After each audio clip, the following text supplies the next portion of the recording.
It's YNK, so since I stole all of Thorin's gigs, at the very least, what you guys can do is subscribe to his YouTube channel, so go on and do it right now. Right, this is going to be another episode of Talk to Thorin, and my guest for this one is going to be Febiven, who was obviously a long-time European mid laner, playing for many different teams, FNATIC, Clutch Gaming, all Misfits towards the end. Right, obviously, Febiven, it's been a few years now since you were in the LEC and you were at the top level competing. Since then, people might know, not only did you play in like some of the ERL/academy level, but you were also doing some coaching, right? So just give everyone a quick update. What have you been up to the last year or two? The last year or two, I mean, in 2021, I played in Fnatic Rising, obviously. In their academy from Fnatic, and after playing in Summer Split, I really felt like I needed a break, and like from competitive, because I felt like I didn't have much power in me anymore, kinda. So it just felt very natural for me to like take a break, because I've been playing obviously for so long, and like, you know, everything adds up, and at some point with the whole COVID situation. Kind of, you know, going into academy after 2020, and then kind of realizing I wouldn't get in LEC. That summer kind of hit me, I would say. So I took a break, and then I spent a lot of time streaming, actually, trying to make some content and play a lot of solo queue. But in the end, that is not what I want to focus on right now. Like after a long break, I realized I am a competitor. I should be playing competitive League of Legends in a team environment, and yeah, so that's why I'm gonna be playing again, going into next year. When I last did an interview with me, I'm pretty sure we talked about that topic where you said that in like you were, even though you were on the academy team, your plan was like, I think you said something really interesting, like you were trying to work to become like an LEC player again, but you actually didn't mind if you were just like helping the other person who was like the players in that level. And you sort of, it's almost sounded like you were willing to do a coaching switch back then. You were maybe thinking about it, right? Yeah, I mean, I was thinking about coaching, but I think that whenever I play League of Legends, I feel like I'm still at a very high level. So I feel like I can't just throw that away. You know, when I play against the best players in solo queue, the LEC pros, or I watch competitive games, I'm like, you know, sometimes I watch the game like, fuck, man, I could have played that game and I would have done it better than the guy.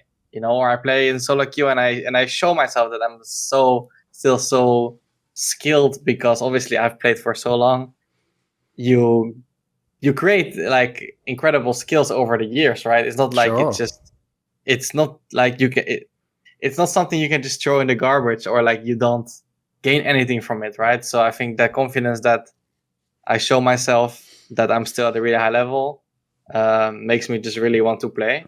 And I know that coaching is something that's really interesting, and I'm really interested in doing it, but right now it's not the proper time, because I have too much left to show with my play. Do you have a theory as to why you haven't had any good offers that you'd want to take at like the LEC, the LCS level? Like I would say a lot of people in the last few years have been in your position. That it's either two ways it goes, mate. Either they're someone where the perception is they cost too much if they come back and play. So there've been some pretty big names have sat out splits as a result. Or the other one is the perception that even if you're still like good, a lot of the small teams in the LCS and LEC gamble on the new talent now. Like they want the ERL player or the up and coming name, you know. They don't want the old name. Like you saw, like, I mean, even people like Nukedoc almost didn't get back into LEC. You've heard of some of the other names, Jizuka. These are all like players who were never bad as far as I can tell. Have you been in a similar position? What do you think's held you back from getting the offers you wanted? I mean, I think it's a mix of everything, right? I think it's usually when pro players have and play an LEC on LCS and they have a bad year, unless you really shine individually, obviously also dependent on which organization you play for, right? If you do bad on a, you know, like on a team that's performing bad, obviously you will look worse, right? But if you are, you know, maybe the weakest player on the top team, you're still going to get opportunities, right? And I think that I have had obviously the NA year, right? In summer, we didn't make playoffs. Then in 2019, I went back to Misfits LEC, which was kind of, below everyone's expectations of me too, because every year that I played in EU, I made playoffs. FNATIC 2015, 16, 17, 18. I think there was maybe one. I think the summer split in CG in 2018 was the first playoffs that I missed.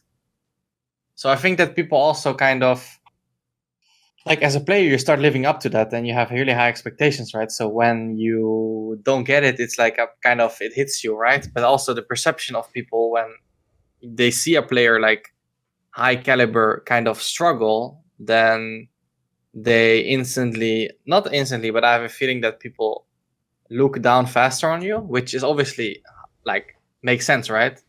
And I feel like this happens to quite a lot of players. I would say that I have only to blame myself. I would say that when I went to NA, I wasn't really personally on a level where I was really focused on what I was doing compared to 2015, 16, and 17. So it was just a mix of things that, I couldn't get the most out of myself, and this really showed in my play, but also as a teammate. Then in 2020, obviously playing with the Misfits roster, right? With the rookies, Razork, then B-Boy and Denik. Some were rookies, some were not, but that was also I remember in that we had the beginning of the split, right? And you usually have a talk about expectations, what you like, blah, blah, blah. And the question was so what are your guys' expectations for the season? And I remember I was the only guy in the room that said, I think we can win it all. Because I have done it before, right? So I can say that, and I can explain why I feel that way. And the rest of my team was okay, I'm fine with just making playoffs, right? I'm okay. I just want to get playoffs and see from there. So I already felt during that season when things were getting rough, I was kind of, you get in a spot where you're 7-7, 8-8. You're 2 games away from playoffs. If you lose that game, you're fuck, kind of, So I was putting pressure on players, rookies that didn't necessarily perform better when I pressured them, because it's a skill, obviously, to be able to be in pressure situations and perform, especially when you're 2 weeks away from making playoffs. Every little thing counts, right? Sure. So if you're gonna make make it put you down, or you're gonna play worse, I get it, but it's not gonna help the result that you want, right? But everyone obviously has different. I assume that everyone wants to win who is a pro player, right? So but here's the thing, mate. There's actually a topic you're bringing up here that I think is a pretty interesting one, which is I've noticed the problem a lot of people who are really good at any sport or game have. It's why sometimes star players aren't the best coaches. Is what they do is they look at everyone else who's their teammate and they think to themselves oh, he's a different version of me, but he's got the same way of thinking about the game as I do, right? Because he's trying to be really good. But what I would say is this.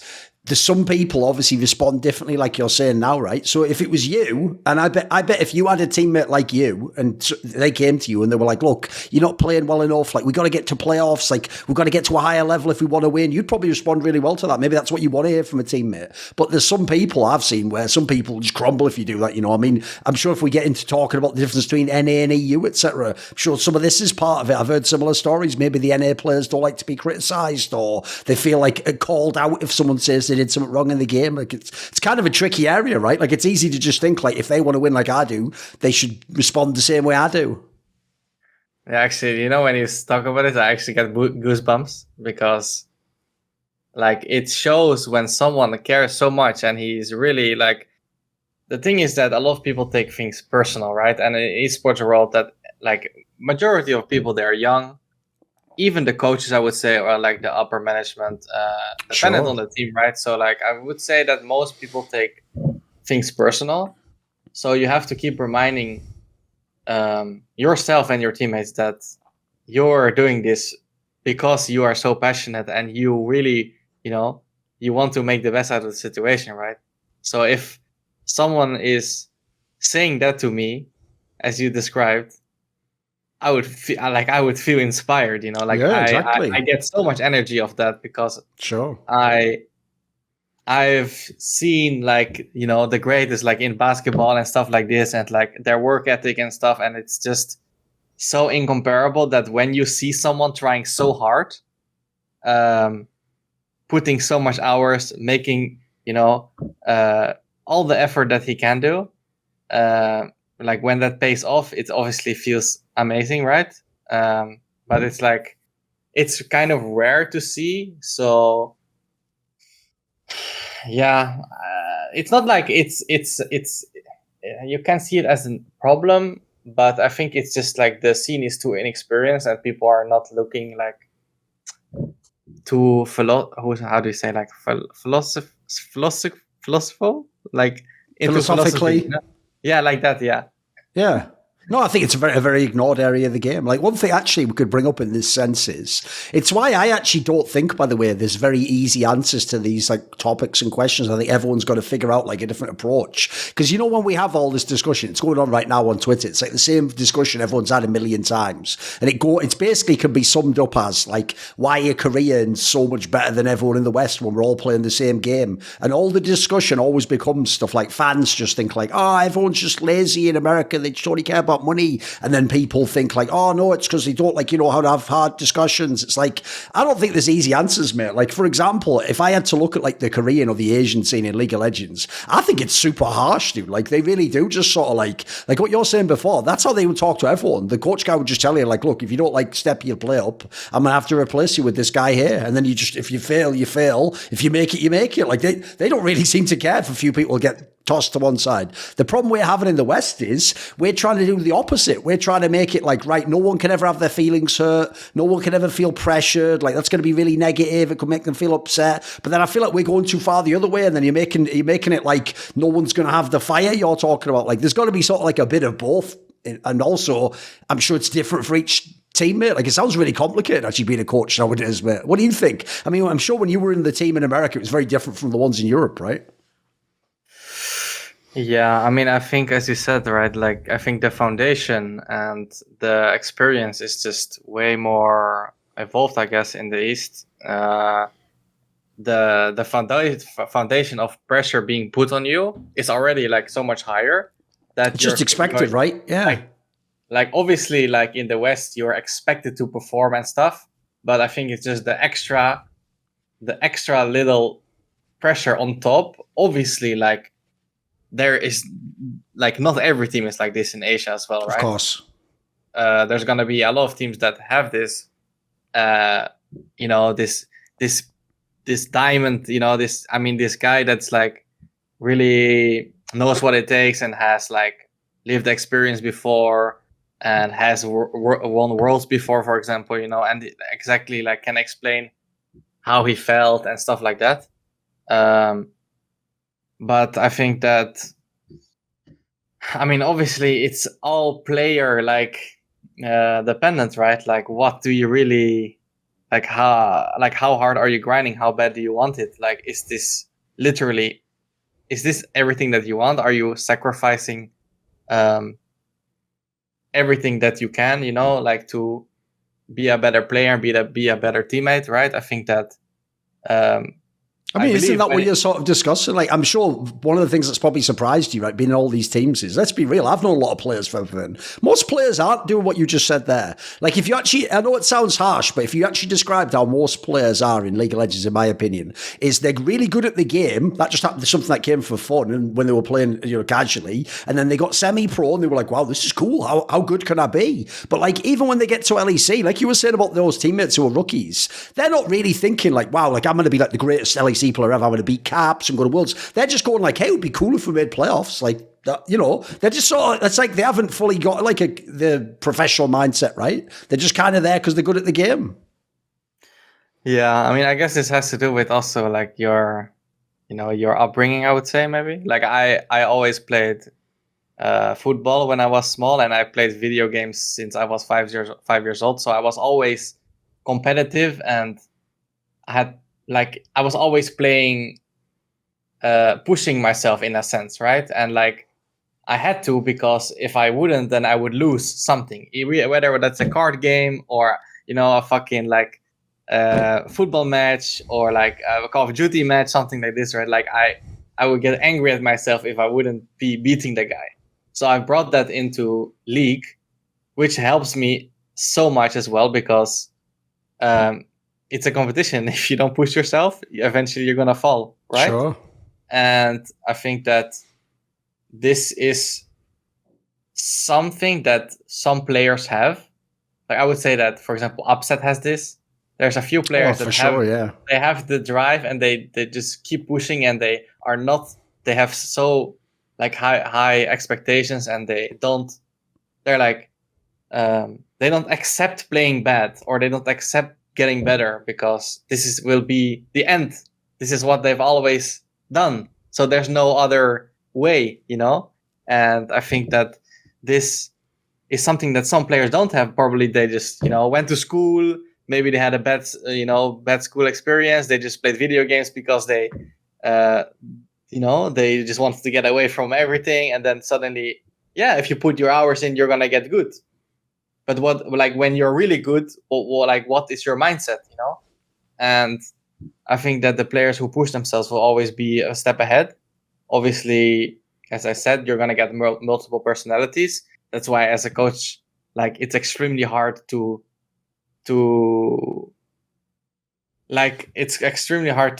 coach a team, I would say, because you have to treat everyone differently, but you still have to keep the team together, right? And push them into the right direction. But everyone is going to react to things differently, and you need to tackle those differently. And obviously, whether you win or you lose is going to affect your reputation, and people talk behind the scenes about how does this guy work, blah, blah, blah. And some people might be like, oh, that Upset guy is actually really fucking good and smart, and he works his ass off. And the other guy might be, no, that guy's toxic. He's trying too much, Sure. Just let him, just an example, right? Yeah.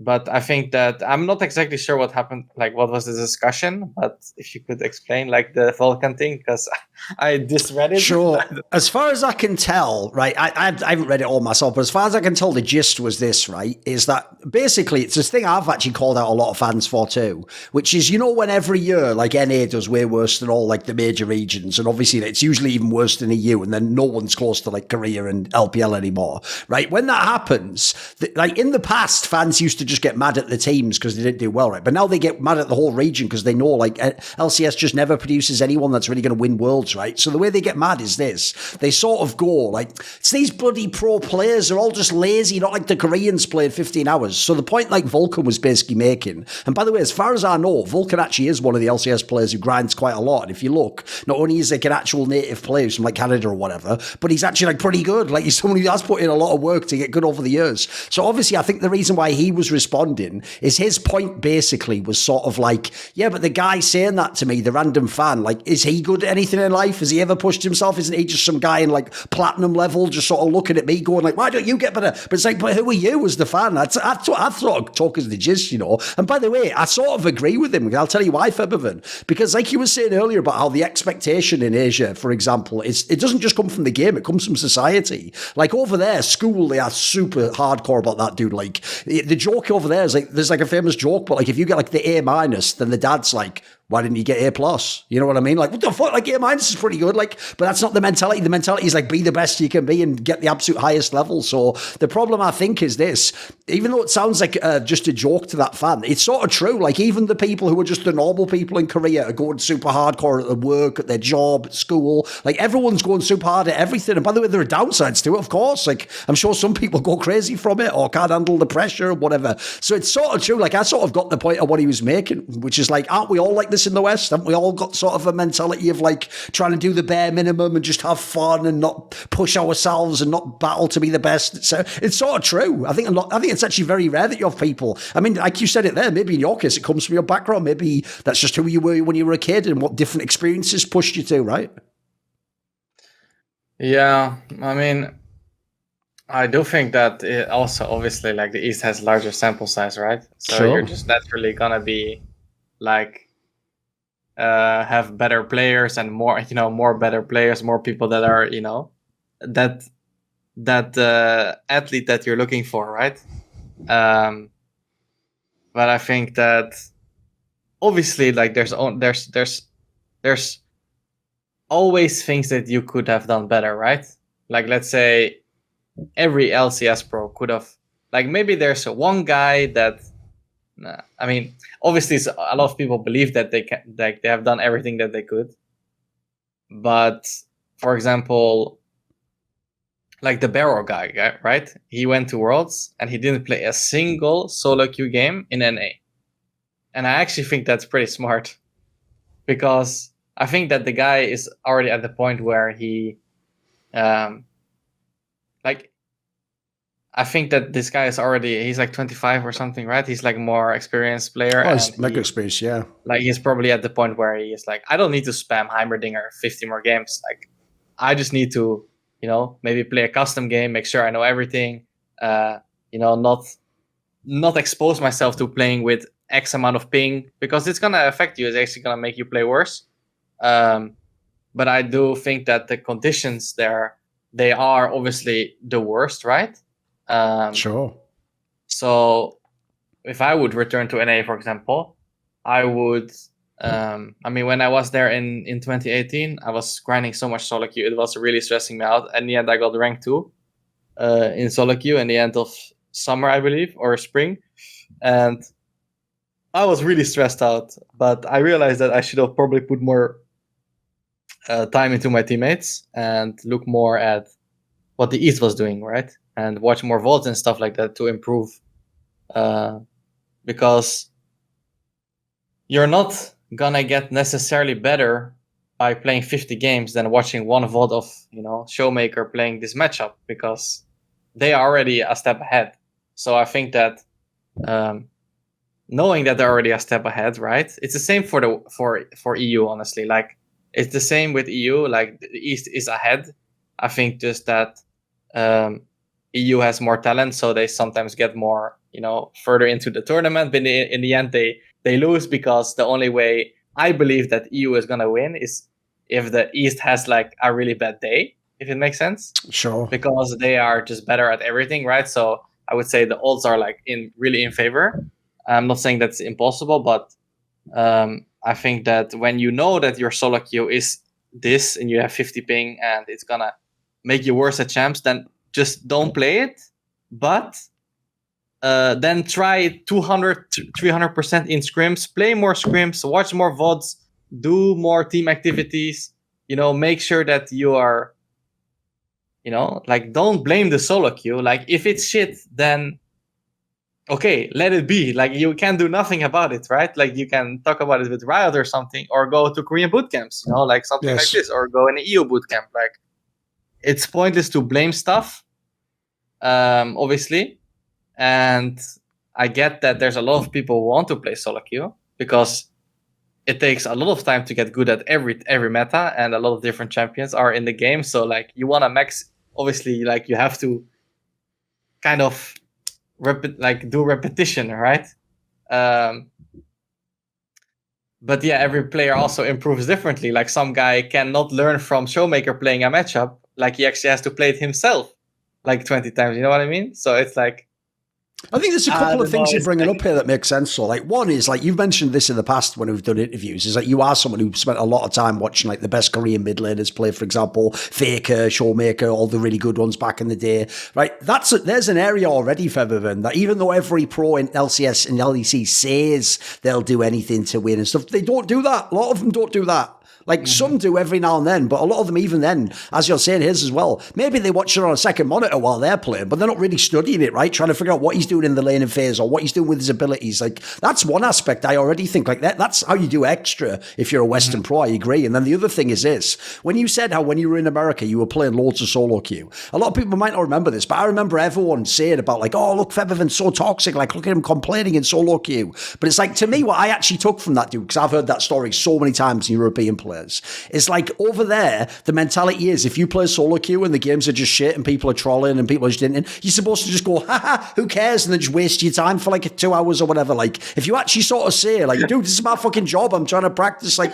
as a pro. People get mad at you, right? And they act like you're an asshole. Like, isn't that sort of implies something about the culture right there, right? Like, why aren't people trying to get better?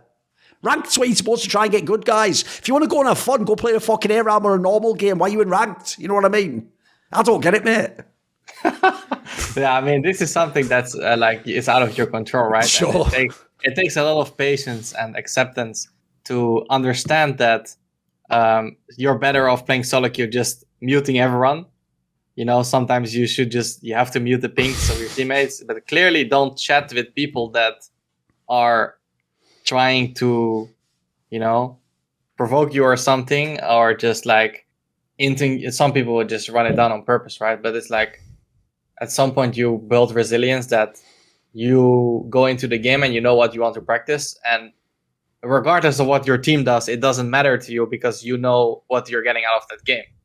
And whether that's playing a game out for 20 minutes when people are legit running it down, it can actually, you know, help your mental strength in a sense, right? Like your patience and acceptance. So it's not just only gameplay and like, oh, this guy messed up. No, it's like ultimately solo queue is about you know, yourself, like improving yourself, small things, right?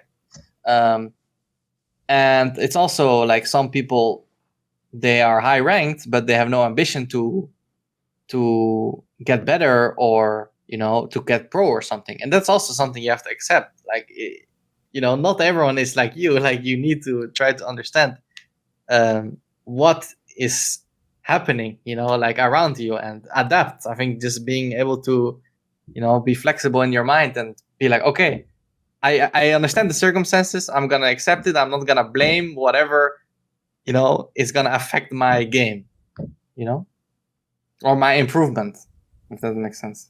Sure. By the way, one thing I did want to ask about, because actually, as you say, you were one of the first people to play with this guy in the LEC, right? What was it actually like when you used to play with Razork back in the day? Because I would say the last year or so, he's had a really interesting up and down in his career, mate. Because when he was on the Misfits team, when he was with Vethio and those guys, everyone thought he was amazing. He was like an MVP candidate and people were thinking really highly of him. So he got his chance on FNATIC. And in FNATIC, it's like he's gone really up and down. Like sometimes he's been like praised for being really good. He had a couple of games in the playoffs at Worlds that were really good. Sometimes he was super flamed and people said he was like the problem in the team and he couldn't connect to the team. So who was this guy as a player when you played with him? What do you think of him? I mean, obviously when he came into LEC, he was a rookie. He was kind of smurfing in solo queue, like kind of echo OTP. It seems like his mechanics are really good, right? Yeah, like his mechanics are crazy. Like, but that, I feel like that is with most rookies. But yeah, he was obviously like every rookie has like their champions that they're really good at, and he was like so good on echo, like it was crazy. But I would say that he is someone that I really like to play with. We were kind of, I still see him like as my little brother. We bonded really well. I really tried to make him play around me because I felt like that was the best way for us to, you know, succeed in that season. And I think we created actually really good synergy. And I was praising him a lot during the season. I was also criticizing him a lot. So I think that's obviously when you're a rookie and you kind of have to perform, I would say. Like, so I would say that he was kind of under pressure. And that's also because naturally I felt like I was pushing the team a lot, which maybe I did a little bit too much because I wasn't able to exactly identify what everyone needed and how far their ceiling was, I would say, or like what they could achieve, right? Because at some point you have to be realistic. Like if you're in week 5 or like, let's say week 8 and the playoffs is after week 10, you know, like you can already kind of predict what's going to happen. If you were to face, for example, the best team in the league, right? And you already have scrim records and stuff. I'm not saying that you are not being able, like, you can't win the series, right? But it's just like you just get like a feeling that you might be a little bit worse than them, but not like you are gonna get absolutely stomped, right? So yeah, I don't know. He was, I mean, he's a very good listener, and I think he improved a lot, but obviously, yeah, still very focused on his own play, like his own mechanical stuff. But that's kind of that's usually most rookies, they come into, in ERL Academy, you can just, you don't have to say a single word. If you play really well, you will just win the game, right? But in LEC, it comes down to just more than that, right? So, but yeah, I would say that when you come from solo queue and academy, like, you are obviously gonna be inconsistent when it comes to playing at a higher level, right? And that's something that we worked on a lot. And I think that that split actually he got I don't know if it was spring or summer, but he got rookie of the split.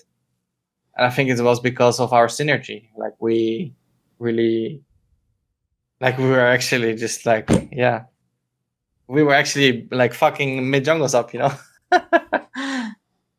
By the way, one thing I want to ask about was, in your career, I imagine one thing that must also be a bit of a challenge is early on in your career, you had some people around you who were brilliant for some of these things we're talking about. Like, you obviously had Daylor as your coach, and people know was one of the first people trying to do like proper coaching and be like an actual like authority figure, and not just a guy like looking up the fucking who plays Lee Sin or whatever the old analysts used to do. Where he was trying to be like a real coach, And then you had Yellow Star, who, if people don't know, is a very good communicator, like really good teammate, etc. You had Rainover, who had his own vision for how to play. Like, when you join other teams, there's other good players in teams, but you take for granted, like, some people just have extra skills, right?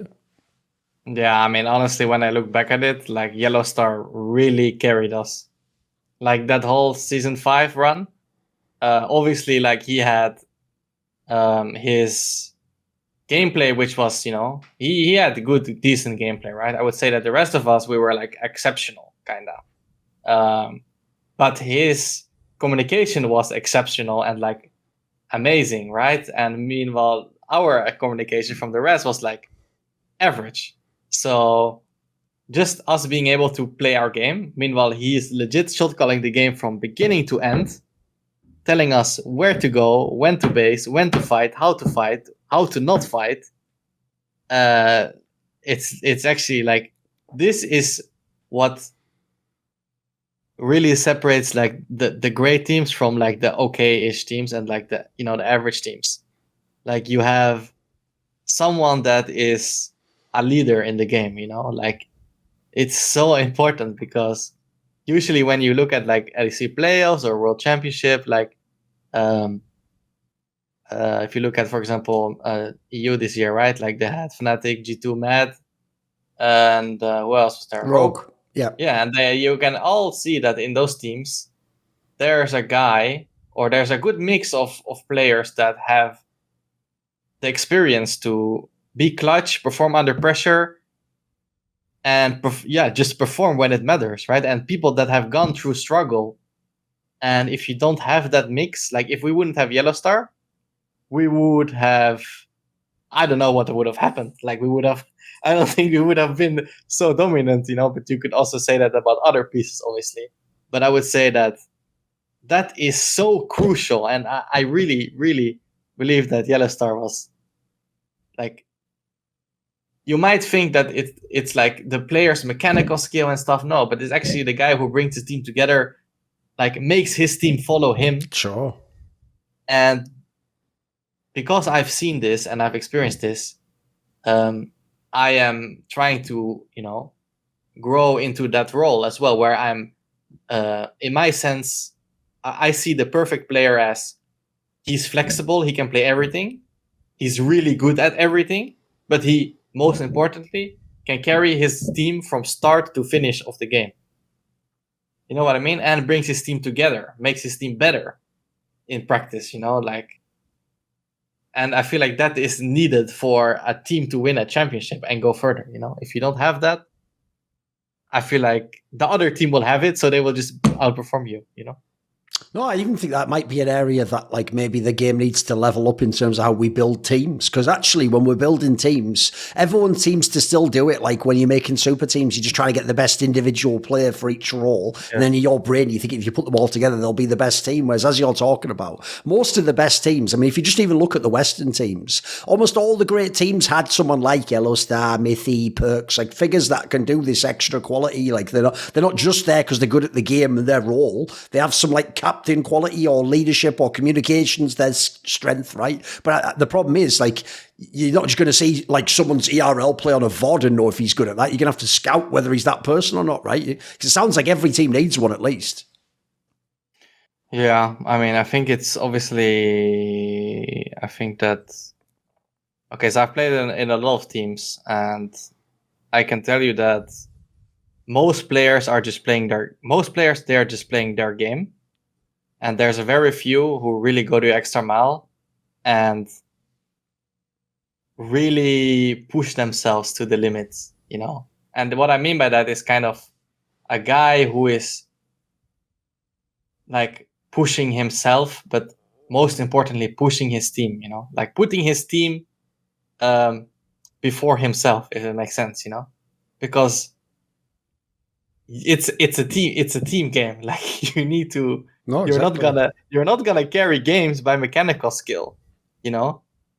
You are gonna do that, but this is not gonna be more consistent than, you know. You don't need to. You don't have to mechanically outplay people to win the game. If it makes exactly, sense, yeah. right? Like if the chance is there, yeah, go for it, right? But most games are like, okay, you have a steady early game. You get an early game lead, and you snowball it properly into a victory. Like for example, Rogue is playing, right? You can, when you look at Rogue in the summer split, you could just tell like, okay, they have this draft, they're gonna play it out this way, and you're gonna expect a victory, right? But then there's another team, for example, Fnatic, that you are like, okay, you are just never sure what's gonna happen because, yeah, they are just too messy, you know, like everything is too messy. There's no sense of security in a sense, you know what I mean? Like it's just too inconsistent, and this comes from practice and people taking charge and like making sure that people are practicing seriously, you know. What did you think, by the way, generally of Worlds? Whatever angle you want, what were you interested in this one? Was it a good one? Yeah, I mean, I would say, let me think about what happened in so many games. I mean, I did believe that in the start of the tournament, LPL was stronger than LCK. Okay. But then I feel like LCK keeps showing that they're the more controlled region. Sure. And LPL is showing you a way of aggression that is kind of matched by LCK, I would say, but not necessarily by. I mean, I guess. I mean, America is like, kind of, yeah. They can't even really hold laning phase, so it's like kind of, you know, if you can't even hold laning phase, then you can't really expect to win the game, right? But EU actually has pretty, like, you know, good foundation of laning, at least for some worlds, right? Sure. I think mid and bot lanes were doing pretty well. But yeah, I think that you could see in this tournament that momentum was really like crazy. Like DRX, they were winning so many games, right? And at some point, I think, I don't know if people started to fear them. I'm not sure, because I think a team like T1 probably, like, they are smart enough to, like, you know, we can beat them. We've beaten them before. Like even Genji went 12-0 against them, and then they still managed to lose. Like, I don't know where. I guess it has to do with pressure and kind of some people are really underperforming. I would say also in the final, like Faker really had. I think Faker had the series in his hands. I rewatched the games, and I would say that Faker in 2018, 19, or 20 would have just solo carried this series, or even, you know, 2015, right? I would say that he was it was a shame to watch because I know that this guy, he has done it before, and he could have not easily, but he has showed everyone that he can do it. It was. Do you think? Would you think he was trying to play like too unselfish or something? I think that when you have a team like that with a lot of rookies, right? I think that he understands the role of, like, this Faker is not a guy that's just gonna play his game and be quiet. You know, this is a guy that you can compare to Yellowstar, but also has way better mechanics and game understanding, and you know, obviously it has to do with his role as well, right? Mid lane is like a very hard role to, you know, really high ceiling and stuff. Sure. But I think that you could see that his individual play was going down because, I mean, when you see this guy's screen, he's like going from his top laner to his bot laner to his support to his jungle in like 3 seconds, right? Yep. And I believe that this is something that he wasn't doing before. I mean, I know for a fact because I've been watching his streams over the years, right? So when you focus more on your team, you're naturally gonna give up a little bit of individual skill. But I would say that he probably felt like he needed to do that, right? I would say that if he maybe had a Faker on support who was shot calling the whole game and Faker could just play his game, I'm pretty sure he would have actually, like, they would have just 3-0'd them. Like, right. If he could just play like a normal mid laner, basically, because he had someone else exactly. Shot calling, right? Yeah. Yes, but I think that he is, like, I can tell you that Zeka is completely the opposite. This guy is not, I mean, he's probably looking at his teammates, but he's looking at his minimap. I don't think Zeka is going, like, to his whole team in 4 seconds. This guy is playing Akali, he's playing Sylas, he's making sure he gets every trade, he's making sure he gets a perfect positioning, he makes sure that he's not gonna lose the game for his team, right?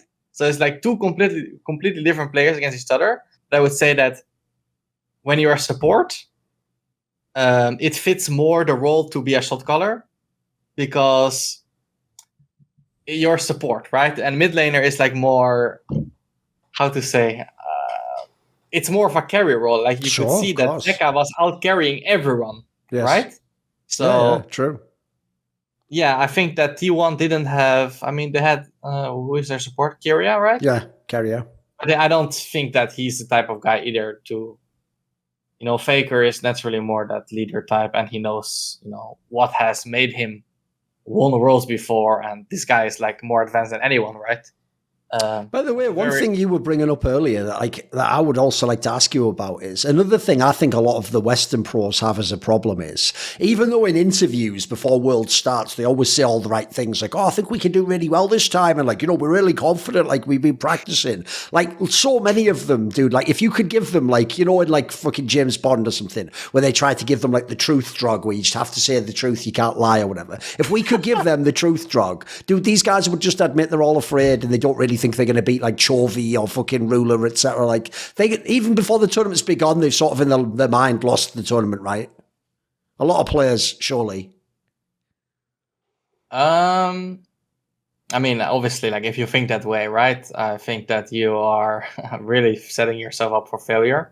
Has that not been your experience though? Have you not met players like that? Like I've talked to a lot where it's like maybe on their best day they could have imagined they would win, but they don't really think they're going to win. They just hope they have a good game, if you know what I mean. They sort of just hope they get lucky. Yeah, no, I know what you mean. I think, for example, I think I saw an interview with Trimby or something that he tweeted that you could tell that he was not, like you could tell that he was, yeah, as you said, a little bit scared or like maybe nervous, right?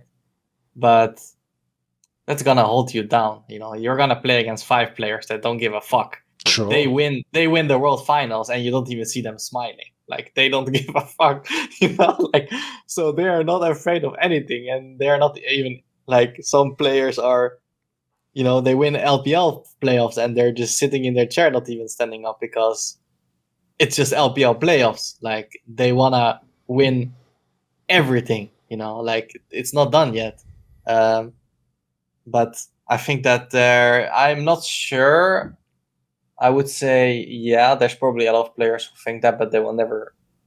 Like you can feel that in a teammate, right? And that's just like your job to make them feel that you can actually do it. You know, like because if your teammate goes into that with the mindset, you're gonna it's gonna show instantly, and you don't want that. At least sure. that would be my responsibility, or like the coach's responsibility, right? Sure. Well, one other thing I wanted to ask you also about was, having been in all these different teams now and watching other players and even coaching them, etc. Like, as another thing that's changed, how you think about like people's playing styles in the game. Like, for example, should you try and make the team fit around how someone plays? Should people fit to a larger playing style in the team? Like, do you have a philosophy on how to make different players work together? Yeah, I mean, obviously every player has their profile, right? If you look at, for example, who was the AD carry of Vitality? It was Kazi? Of course, yeah. Okay, so yeah, I think that it's good to have. Okay, so I really believe in like flexibility and people being able to adapt. So you know that the game is constantly changing, metas are changing. For top laners, you need to be playing tanks, and if you're not playing the tanks that are OP, then you might just lose games of that, right? So I would say it's the same for bot lane. Like if you don't play Zeri or Sivir in the meta that it's like the most OP, because the game is just designed that way, right? And people are playing around it, then you're gonna be in a disadvantage. So I believe that not every role has to be able to carry, because I would say that you can have, for example, a mid laner and a bot lane that can carry really hard, and then your top laner you can kind of play around the fact that he's gonna be losing a little bit every game, but it's not gonna be a difference maker at all, right? But if you, for example, have like a really strong carry top laner and your bot lane is gonna be not that much of a carry threat, then it's gonna hurt you more, right? So I think that for top lane you can allow yourself to be a little bit less flexible and kind of work around it. But for the other roles, you really need to be, flexible, being able to play multiple different champions and be able to adapt to different metas. And dependent on the draft you have, you need to be able to identify that this is going to be a bot lane centric game where my bot lane is going to carry because they are playing Lucian Nami. And you're not going to play around the Ornn that's going to be playing against like Rakastop. So, but then there's another game where it's going to have Fiora against Renekton, right? And then both junglers need to be top lane, because else the guy is going to snowball too hard because of the nature of the matchup, right? So this is just like some things just have to. Some plays will get punished. Like you also will have a team that has this volatile top matchup and they won't play for it, right? And then you somehow get away with it. But then, when you face LPL or you face LCK in the semis or the quarters or the group stage, they are gonna punish everything that they can at the right time, and they're gonna punish you on everything, every draft mistake you do, every positional mistake you do, every teamfight mistake you do, So that's what I think about it. Oh, one player I want to ask about, actually, because obviously you were playing with him on the FNATIC Rising team, was on FNATIC, they had that issue where initially they couldn't use Hylissang for the first game or two. He had like some issues when he arrived, and they were using Rox, the guy who played with you in FNATIC Rising. Can you tell me anything about this guy? I've heard actually like people that think he's good and he's maybe going to be an LEC next year.